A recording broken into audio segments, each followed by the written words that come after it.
자, 그래서 마태복음 15장 29절로 31절까지를 보시게 되면은 여기에 예수님께서 떠나사 갈릴리로 가까이 이르러 산에 올라가 거기 앉으시니라로 마태복음 15장 29절이 시작됩니다. 자, 마태복음 15장 29절에 예수님께서 거기서 떠나사 갈릴리 바다에 가까이 이르러 어디에 올라갔습니까? 산에 올라가 거기 앉으셨다라고 말씀했습니다. 산에 올라가서 거기 앉으셨는데 30절에 보세요. 큰 무리들이 다리 저는 자, 눈먼 자, 말 못하는 자, 불구자, 다른 많은 자들을 데리고 그분께 와서 그들을 예수님의 발 앞에 두며 그분께서 그들을 고쳐주시니라고 했습니다. 30절에 큰 무리들이 예수님께 나왔는데 다리 저는 자, 다리를 절어서 슬픔이 왔습니다. 눈먼 자, 눈이 멀어서 슬픔이 오는 겁니다. 다리 저는 자에게 뭐가 온다? 슬픔이 옵니다. 눈먼 자에게 뭐가 옵니까? 슬픔이 옵니다. 말 못하는 자, 말 못하는 자에게 뭐가 옵니까? 슬픔이 옵니다. 불구자에게 뭐가 옵니까? 슬픔이 옵니다. 다른 많은 자들이 바로 이와 같은 자기 자신의 모습 속에서 슬픔을 가지고 살아갈 수밖에 없었습니다. 그때 그분께 와서 그들을 예수님의 발 앞에 두게 되니까 예수님의 발 앞에 두었다 했습니다. 예수님의 발 앞에 두었다. 한번 따라합니다. 예수님의 발 앞에 두었다. 예수님이 지금 어디에 올라가 앉으셨어요? 29절에 산에 올라가 앉으셨는데 30절에 그 마음의 슬픔을 가진 육신의 문제를 가져서 마음의 슬픔을 가진 사람은 바로 무엇부터 해결되어야 된다. 바로 슬픔부터, 마음의 슬픔부터 해결되어야 됩니다. 마음의 슬픔부터 해결되고 나서 그 다음에 뭐가 해결됩니까? 육신적인 문제를 주님은 해결해 주신다는 겁니다. 그러면 예수님의 어디에 앉아야 된다? 발 앞에 앉아야 되는 거예요. 예수님의 발 앞에 앉아서 무엇을 들어야 됩니까? 예수님의 말씀을 들어야 됩니다. 예수님의 음성을 들으셔야 됩니다. 예수님의 말씀을 듣고 믿을 때에 마음의 슬픔이 사라지는 거예요. 예수님의 음성을 듣고 순종할 때에 마음의 슬픔이 사라지는 겁니다. 이렇게 마음의 슬픔이 사라져 마음의 문제가 해결되니까 바로 모든 사람, 다리 저는 자가 치료되는 기적이 납니다. 눈먼 자가 눈이 열리는 기적이 납니다. 말 못하는 자가 말을 하는 기적이 일어납니다. 불구자가 치료되는 기적이 일어나게 되는 것입니다. 자, 그렇죠. 그러니까 먼저 저와 여러분들은 바로 육신적인 이와 같은 문제를 가지고 있을 때, 할렐루야, 육신의 문제를 가지고 있을 때 제가 심장이 20%밖에 안 남았다고, 어디야 저기 부천에 대한민국 최고 심장 잘 고치는 병원, 부천에 무슨 병원 이름이 뭐더라? 세종병원. 그 세종병원에 제가 석 달에 한 번씩 의사를 만나고 갑니다. 의사를 만나가면은 의사는 항상 왜 시술 안 하느냐? 항상 그 이야기를 하기 때문에 제가 하루는 말입니다. 인상을 딱 써서 계속 똑같은 말을 갈 때마다 듣기도 지겨워. 의사가 왜 시술을 안 하느냐? 자다가 죽고 싶냐? 걸어가다가 죽고 싶냐? 왜 시술만 하면 오래 살 건데 왜 그래야 하고, 그 젊은 아가씨 같은 의사가 계속 그냥 쫑크를 주니까 내가 도저히 안 되겠다 싶어서 하루는 그냥 입을 딱 다물고 인상을 딱 썼어요. 인상을 쓰고 나니까 이 홍콩 보스 같은 사람이 인상을 써버리니까 그 다음 석 달 후에 가니까 의사가 절대 그러면 안 해, 이제. 안 해. 약 잘 드세요. 이 말만 해. 그러니까 아무리 불치병이 걸려도 사는 방법이 있는 거야. 할렐루야. 그러면 산에 앉으신 예수님의 발 앞에 앉아가지고 뭘 들으면은 말씀을 들으면은, 뭘 들으면은 주님의 음성을 들으면은, 그리고 주님의 말씀을 듣고 믿으면은, 주님의 음성을 듣고 순종하면은 믿음 플러스 순종으로 레마 신앙을 소유하게 되면은 뭐가 치료된다? 마음에 뭐가 치료돼요? 슬픔이 치료되는 거야. 불치병 때문에 죽는 것이 아니고 마음의 슬픔이 불치병자를 죽여버려. 육신의 질병은 아무것도 아닌 겁니다. 마음의 슬픔에 비하면 육신의 질병은 아무것도 아닌 거야. 불치병은 아무것도 아닌 거라. 할렐루야. 그래서 30절에 그들을 어디에 데려왔다? 예수님의 발 앞에 두었다. 예수님의 발 앞에 두게 되니까 예수님의 발 앞에서 뭘 듣습니까? 예수님의 말씀을 듣습니다. 따라합니다. 말씀을 믿으면 음성에 순종하면 불치병이 치료된다. 치료되기 전에 마음의 슬픔부터 치료된다. 마음의 슬픔이 치료되면서 동시에 뭐가 치료됩니까? 불치병이 치료되어짐으로써 주님께서는 마음의 슬픔을 치료하여 마음의 기쁨을 주시고 육신의 불치병을 치료하여 육신의 기쁨을 주시는 겁니다. 할렐루야. 예수님은 바로 뭡니까? 우리의 슬픔을 담당하신 예수님이라는 사실입니다. 우리 마태복음 15장 21절로 28절에 보게 되니까 마태복음 15장 21절에 보이네요. 그때 예수님께서 거기에서 가서 두로와 시돈 지방으로 떠나가시고 계셨습니다. 그죠? 그때의 22절 보라 어떤 가나안 여자가 바로 그 지방에서 나와 그분께 소리질러 이르되 오 주여 다윗의 자손이여 내게 긍휼을 베푸소서 내 딸이 귀신에 몹시 괴로 시달리나이다 하나 그분께서는 그녀에게 한 말씀도 응답하지 아니하시니라. 그분의 제자들이 와서 그분께 간청하여 이르되 그녀가 우리를 따라오며 소리를 지르오니 그녀를 보내소서 하거늘 그분께서 응답하여 이르시되 나는 이스라엘 집의 잃어버린 양들 외에는 다른 데로 보내어지지 아니하노라 하시니라.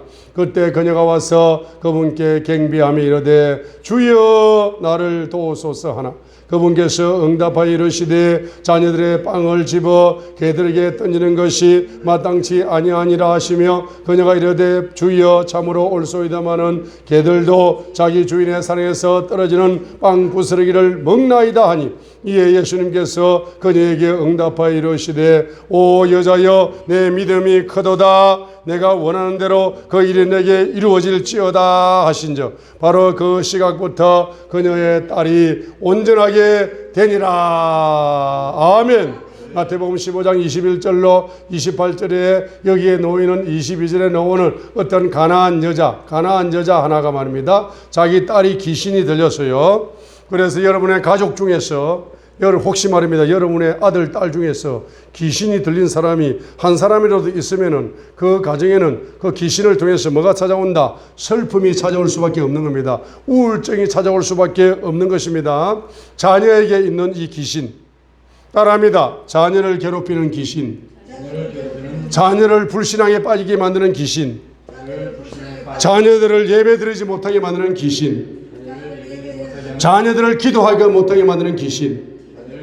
자녀들이 믿지 못하게 만드는 귀신, 순종하지 못하게 만드는 귀신, 자녀들을 괴롭히는 귀신, 자녀들의 경제를 막는 귀신, 자녀들의 진도를 막는 귀신.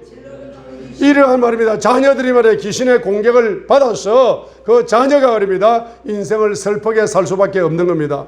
자녀가 인생을 슬프게 살면은 당연히 부모도 자녀 때문에 슬픔의 영의 노예가 될 수밖에 없는 것입니다. 여러분의 자녀가 만약에 귀신에 사로잡혀서 자녀가 하나님의 뜻과 역행하는 삶을 살아감으로 말미암아서 자녀가 불행해지고 자녀가 슬픔에 살아갈 수밖에 없는 인생이 전개되게 될 때에 여러분은 부모로서 어떻게 해야 됩니까? 바로 예수님께 찾아가야 되는 겁니다. 예수님께 부르짖어야 되는 겁니다. 그러죠. 22절 읽겠습니다. 보라 어떤 가나안 여자가 바로 그 지방에서 나와 그분께 뭡니까? 소리질러 이르되 오 주여 다윗의 자손이여 내게 긍휼을 베푸소서 내 딸이 귀신에게 공격을 받아서 슬픔에 사로잡습니다. 오 예수님 다윗의 자손이여 내게 긍휼을 베풀어 주세요 하고 부모로서 말입니다. 기도해야 되는 겁니다. 여러분.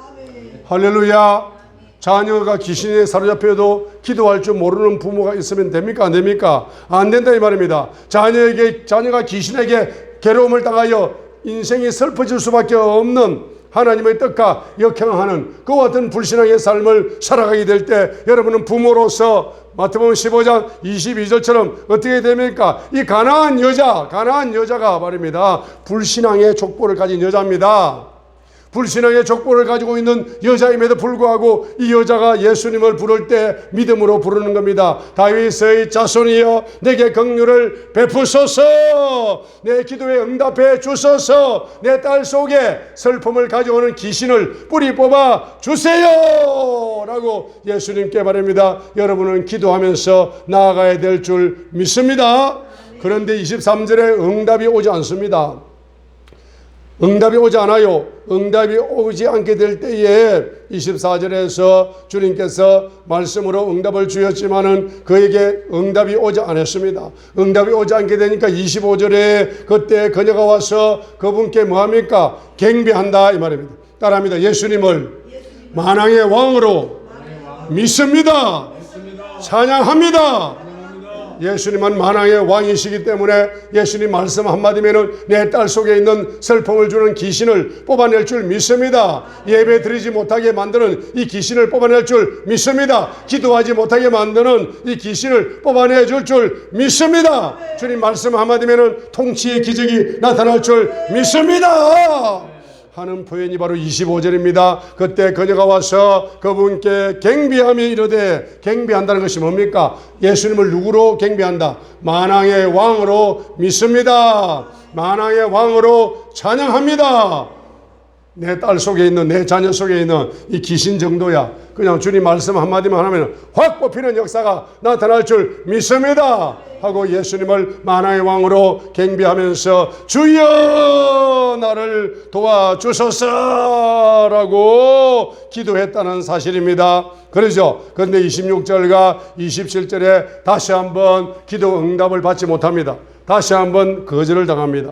첫 번째 거절을 당합니다. 24절 읽겠습니다. 그분께 응답하여 이르시되 나는 이스라엘 집의 잃어버린 양들 외에는 다른 데로 보내어지지 아니하였노라 하고 바로 응답이 거절되자마자 25절에 예수님을 만왕의 왕으로 경배하면서 주여 나를 도우소서라고 다시 한번 두 번째 2차 기도에 들어가는 겁니다. 그죠? 그 다음에 26절에 또 응답이 거절됩니다. 26절, 27절에 또 응답이 거절됩니다. 26절에 응답이 거절됩니다. 그분께서 응답하여 이르시되 자녀들의 빵을 집어 개들에게 던지는 것이 마땅치 아니하니라 라고 이방인에게는 응답을 줄 수 없다라고 말씀을 할 때에 27절에 다시 한번 믿음의 고백을 합니다. 주여 참으로 올소이다마는 개들도 자기 주인의 사랑에서 떨어지는 빵 북스러기를 먹습니다 라고 믿음으로 나아가고 있다는 사실입니다. 할렐루야. 그때 28절에 예수님께서 여자야 내 믿음이 크도다 내 믿음대로 될지어다 하신즉 바로 그 시각부터 그녀의 딸 속에 있는 귀신이 뽑혀나가면서 슬픔의 영이 떠나가 버리므로 말미암아 그 딸이 기쁨을 해보겠다는 사실을 우리 성경에서 보여주고 있는 것입니다. 할렐루야. 오늘 손을 듭시다. 오늘 여러분의 자녀들에게 이제 귀신이 있을 수가 있어요. 할렐루야. 오늘 마태복음 15장 21절로 28절의 말씀을 여러분에게 강하게 고함을 지르면서 이렇게 설교를 하려고 안 했는데 갑자기 말입니다. 음성이 높아졌어. 그러니까 우리 자녀 속에 불신앙의 귀신이 있을 수 있다 없다? 있어요. 문제가 있을 때 기도하면 되는데 문제가 있을 때 낙심하고 좌절하고 의심하고 이리하여 기도하지 않는 그와 같은 기도를 방해하는 귀신이 있을 수가 있다 없다? 있습니다. 문제가 있으면 주님 앞에 먼저 예배를 드리면 주님의 말씀을 통하여 응답을 받아서 해결받을 건데 기적을 경험할 건데 예배 드리지 않고 그냥 세상으로 나아가고 있는 자녀가 있을 수가 있습니다. 그죠? 그럼 그 아들 딸 속에 뭐가 공격을 받았다? 귀신의 공격을 받은 거예요. 이 귀신의 공격을 받게 될 때 따라합니다. 포기하지 말고 해결될 때까지 기쁨이 회복될 때까지 슬픔이 떠나갈 때까지 끝까지 기도하자. 끝까지 기도하자. 끝까지 기도하자. 응답 받을 때까지 기도하자. 믿음대로 될지어다. 믿음대로 될지어다. 여러분의 자녀의 미래는 따라합니다. 부모의 믿음대로 자녀의 미래가 결정된다. 부모의 기도대로 자녀의 미래가 결정된다. 부모의 기도하는 믿음으로 자녀의 미래가 응답으로 결정된다. 내 자녀의 미래는 나의 믿음의 기도에 달렸다. 믿음으로 기도하자. 할렐루야. 믿음으로 기도하시기를 바랍니다, 여러분. 마태복음 9장 27절로 31절에 마태복음 9장 27절로 31절에 보게 되면은 눈먼 사람 두 사람이 나옵니다. 이 눈먼 사람이 눈이 머는 것처럼 저와 여러분들도 영적인 눈이 닫혀 있을 수가 있습니다. 영적인 눈이 닫히게 되면은 바로 슬픔이 오는 겁니다. 똑같은 환경을 보고도 한쪽은 슬퍼하는 거야. 눈이 열리게 되면 똑같은 환경을 보고도 한쪽은 뭐 하는 겁니까? 기뻐한다 이 말입니다. 그렇죠? 그래서 우리 열왕기하 6장인가 거기 보게 되면 도단성이 포위가 됐잖아요. 도단성이 포위가 됐는데 그 엘리사의 몸 좋은 게하시는 영의 눈이 닫힌 사람이잖아. 영의 눈이 닫히니까 바로 사방이 포위가 되었습니다. 바로 이제 도관에 지가 되었어요. 언제 죽을지 모릅니다. 언제 화살이 나서 와서 고성도치가 될지 모를 이와 같은 운명을 경험하게 될 때에 그는 말입니다. 도단성에 포위된 그 아람 군대를 바라보면서 영의 눈이 닫혔기 때문에 그는 이제 죽을 수밖에 없다라고 슬픔에 빠질 수밖에 없었다는 사실입니다. 똑같은 환경을 맞았음에도 불구하고 영의 눈이 닫혀 있는 분들은 말입니다. 슬픔의 늪 속에 빠져들 수밖에 없는 겁니다. 그런데 똑같은 환경을 당했는데 엘리사는 영의 눈을 열어서 보게 되니까 그 도단성을 포위하고 있는 그 뒤쪽을 보게 되니까 도단성을 포기하는 아람 군대, 도단성을 포위하고 있는 아람 군대를 엘리사의 기도 응답으로 파송된 천사 군대가 말입니다. 그 문제, 그 아람 군대를 싹 포위하고 있는 모습을 영적인 눈을 열어서 바라보았다 이 말입니다. 아멘. 할렐루야. 아멘. 오늘 새벽에 그 목사님 간증을 들으니까 그 목사님은 연세대학교 다닐 때 이렇게 술을 마시고 온갖 나쁜 짓을 다 하고 이렇게 살았는데 갑자기 이제 40대 후반쯤 되어가지고 예수님을 믿으면서 갑자기 말입니다. 영의 눈이 열려가지고 그분이 말입니다. 대한민국의 최고 유명한 축사 치유 사역자가 됐죠. 책도 한 150권 이상 썼어요. 책도 많이 썼더라고. 그분이 간증을 오늘 새벽에 간증을 딱 들어보니까 그분이 그렇게 하다가 이제 시험 그렇게 워낙 갑자기 유명해지니까 갑자기 유명해지고 그분은 신약이 통달되어 가지고 구약을 한 번도 읽은 적이 없어요. 그러다 보니까 이제 구약 관점으로 막 목사님들이 그렇게 막 따라다니는 목사님들이 좋다 하면서 따라다니고 유명해지고 이렇게 했는데 어느 날 갑자기 말입니다. 구약 말씀, 율법 말씀을 가지고 막 공격을 하는 거야. 그래가지고 막 자기가 맞장구 치고 뭐 이래 하다 보니까 자기가 완전히 이제 다운돼가지고 60대 초반에 감옥을 갔어. 고소를 당해가지고. 그래 완전히 망해버린 거지. 나이가 지금 70대 중반쯤 되죠. 예? 80몇 살 되죠. 80몇 되는데 그분이 그렇게 간증하시는 거예요.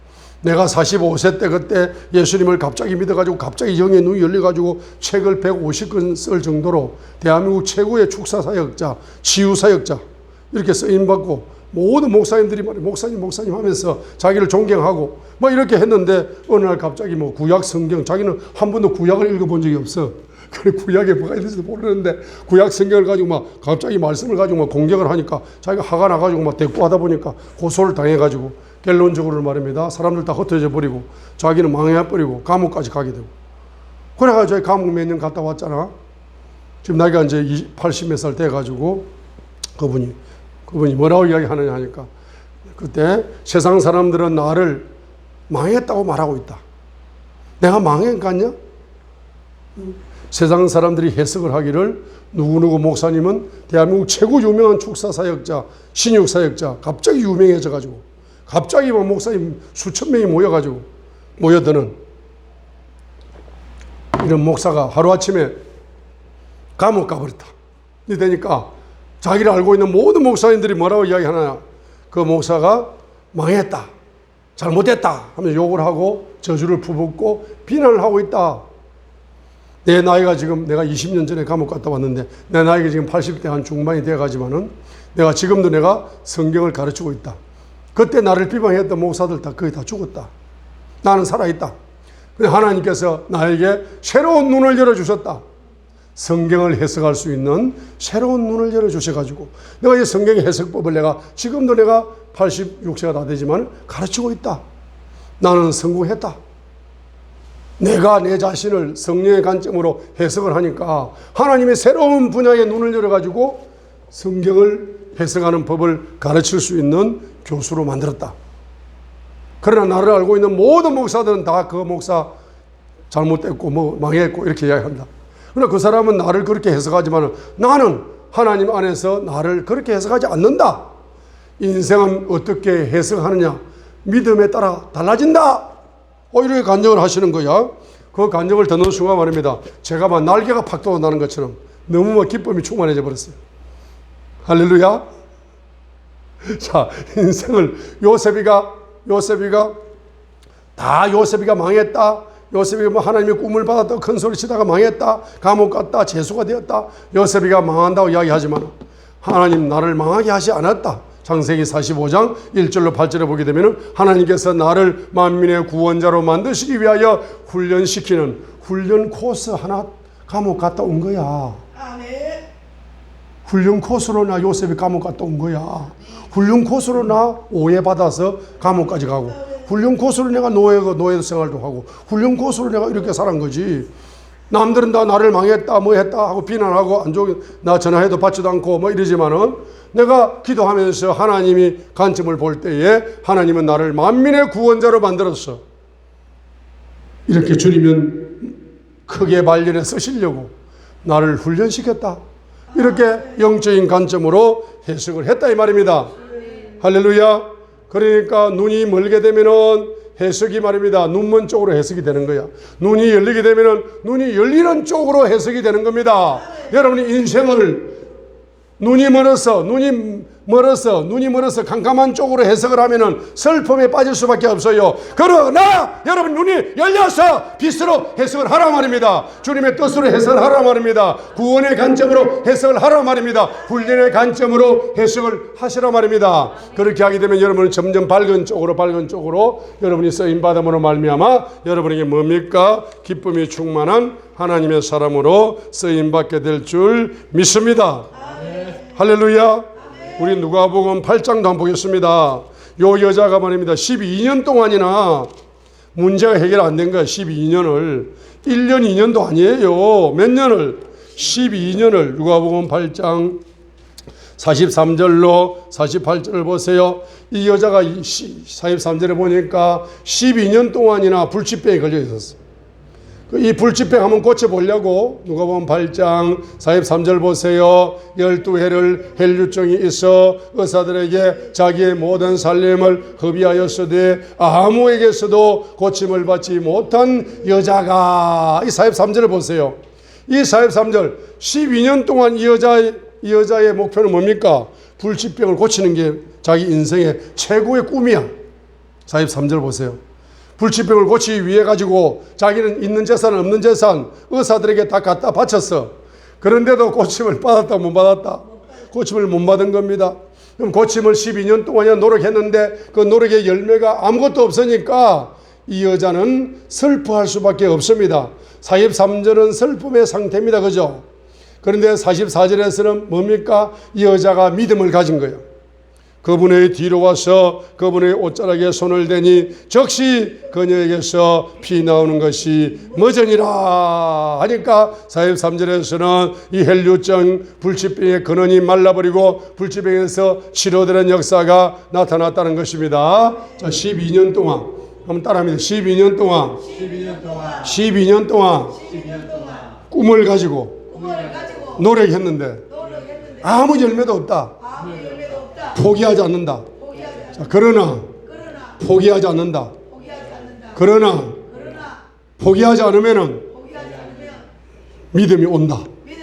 주님이 오신다. 할렐루야. 여러분이 끝까지 할렐루야. 손을 드세요. 따라하세요. 12년 동안 끝까지 꿈을 포기하지 않고 믿음을 가지면 기회가 온다. 예수님의 옷자락을 만질 수 있는 기회가 온다.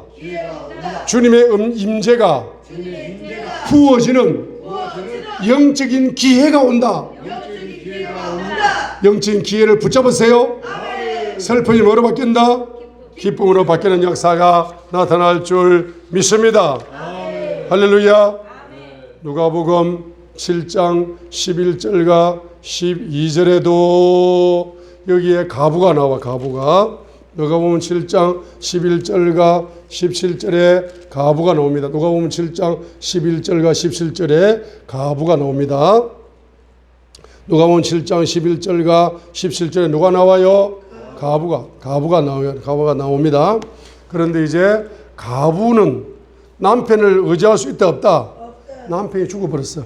남편이 죽어버렸으니까 가부가 의지할 거는 누구밖에 없다? 자식밖에 없는 거야. 그 자식을 의지하는 겁니다. 자식을 한 명 의지해가지고 자식을 잘 키웠는데 어느 날 자식이 뭐 했다? 죽어버린 겁니다. 그러죠. 자식이 죽어버렸습니다. 자녀가 죽었을 때 부모는 슬퍼할 수밖에 없습니다. 12절은 슬퍼할 수밖에 없습니다.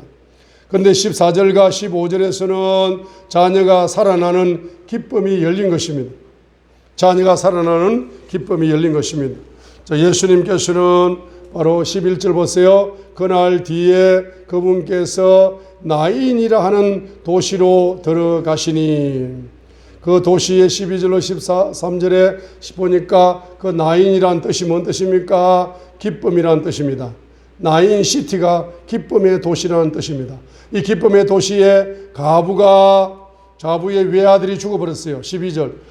이제 그분께서 그 도시의 문에 가까이 이르렀을 때에 보라 죽은 사람이 실려 나오는데 그는 그의 어머니의 누구다? 외아들 하나밖에 없는 아들이고 그녀는 가부더라. 그때 13절에 주께서 그녀를 보시고 그녀를 불쌍히 여기사 그녀에게 울지 말라 하시고 했어요. 이제 이 여인을, 이 가부를 예수님께서는 뭐한다? 불쌍히 여기시는 거예요. 불쌍히 여기시면서 14절에 가셔서 간에 손을 대시니 그를 나르던 사람들이 멈추었으니라. 그분께서 이르시되 청년아 내가 내게 이르노니 일어나라 하며 죽었던 그가 앉아서 말하기 시작하늘 그분께서 그를 그의 어머니에게 넘겨주시니 했습니다. 예수님께서 말씀하십니다. 우리의 아들, 딸들을 향해서 말씀하십니다. 일어나라, 회복되라, 새로워져라, 기도의 차원이 높아져라, 신앙의 차원이 높아져라, 찬양의 차원이 높아져라, 축복의 기적을 받을지어다. 주님께서 우리 자녀들에게 한마디 축복의 음성을 주시면은 그 축복의 음성대로 우리 자녀들의 미래가 열매 맺을 줄 믿습니다. 우리 자녀의 생애 속에 기적이 나타날 줄 믿습니다. 할렐루야. 마태복음 14장 14절로 21절에 보게 되면은 빈들에 배고픈 사람들이 엄청나게 많이 모였습니다. 마태복음 14장 14절로 21절에 보시면은 특별히 마태복음 14장 14절에 보면은 배고픈 인생들이 모였습니다. 배고픈 인생이 모였는데 그 배고픈 인생을 보시면서 바로 배고프니까 슬픕니다. 그런데 19절과 21절에는 경제 기적을 주시어서 기쁨을 주시는 겁니다. 그런데 예수님의 마음은 어떤 마음이냐? 14절의 마음입니다. 읽겠습니다. 예수님께서 나오셔서 큰 무리를 보시고 그들을 불쌍히 여기는 마음을 가지사 그들의 병든 자들을 고쳐 주시니. 자, 병든 자들을 고쳐 주실 때 예수님은 병든 자를 바라보시면서 어떤 마음을 가집니까? 불쌍히 여기는 마음을 가지는 겁니다. 마찬가지로 15절에 배가 고파서 슬픔에 잠겨있는 빈들에 있는 무리를 바라보실 때 예수님은 어떤 마음을 가지는 겁니까? 불쌍히 여기는 마음을 가지는 겁니다. 불쌍히 여기는 마음을 가지시사 19절로 21절에 경제 기적을 부어주시어서 그들의 배고픔의 문제를 해결하여 주심으로 말미암아 그들에게 뭘 주시는 분이다? 기쁨을 주시는 분이다 이 말입니다. 할렐루야. 그래서 예수님은 우리의 뭘 담당하신다? 이사야 53장 4절에 뭘 담당하신다? 슬픔을 담당하시는 분이다 이 말입니다. 그래서 히브리서 12장 2절을 보시겠습니다. 히브리서 12장 2절을 보시겠어요? 히브리서 12장 2절. 자, 히브리서 12장 2절을 우리 한번 세 번만 읽겠습니다. 히브리서 12장 2절. 우리의 믿음의 창시자요 또 완성자이신 예수님을 바라보자. 그분께서는 자기 앞에 놓인 기쁨으로 인해 십자가를 견디사 그 수치를 멸시하시더니 이제 하나님의 왕자 오른편에 앉으셨느니라. 우리의 믿음의 창시자요 또 완성자이신 예수님을 바라보자. 그분께서는 자기 앞에 놓인 기쁨으로 인해 십자가를 견디사 그 수치를 멸시하시더니 이제 하나님의 왕자 오른편에 앉으셨느니라. 우리의 믿음의 창시자요 또 완성자이신 예수님을 바라보자. 그분께서는 자기 앞에 놓인 기쁨으로 인해 십자가를 견디사 그 수치를 멸시하시더니 이제 하나님의 왕자 오른편에 앉으셨느니라. 우리의 믿음의 창시자요 또 완성자이신 예수님을 바라보자. 그분께서는 자기 앞에 놓인 기쁨으로 인해 십자가를 견디사 그 수치를 멸시하시더니 이제 하나님의 왕자 오른편에 앉아